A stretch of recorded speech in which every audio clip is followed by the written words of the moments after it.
Bismillahirrahmanirrahim. Dear students, Assalamu alaikum.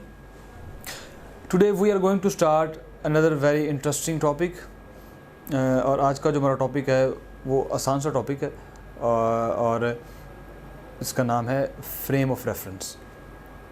Frame of reference जो है हमारे पास फ़िज़िक्स में, कोई भी आपके पास कोई भी फ़िज़िकल क्वांटिटी है या कोई भी आपके पास फिनोमेना है, लाइक हमारे पास अगर मोशन है, तो हर चीज़ को जो हम इंटरप्रेट करते हैं, उसको जो डिफ़ाइन करते हैं, उस चीज़ की एक फ्रेम ऑफ रेफरेंस होती है कि इस चीज़ को हम किसके लिहाज से बात कर रहे हैं, ये जो हमारी मोशन है किसके लिहाज से है।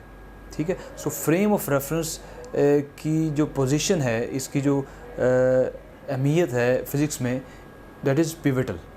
विदाउट फ्रेम ऑफ रेफरेंस चीज़ों को हम डिफ़ाइन नहीं कर सकते। ठीक है, कि ये किसके लिहाज से, हमें बताना पड़ेगा कि जो हमारी क्वांटिटी है या ये जो हमारा फिनोमेना है ये किसके लिहाज से है। सो हर जगह पे आपका जो फ्रेम ऑफ रेफरेंस है वो इन्वॉल्व है।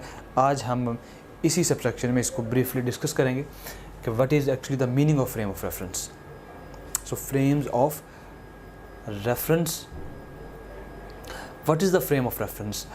It is actually the system of coordinates relative to which measurements are taken.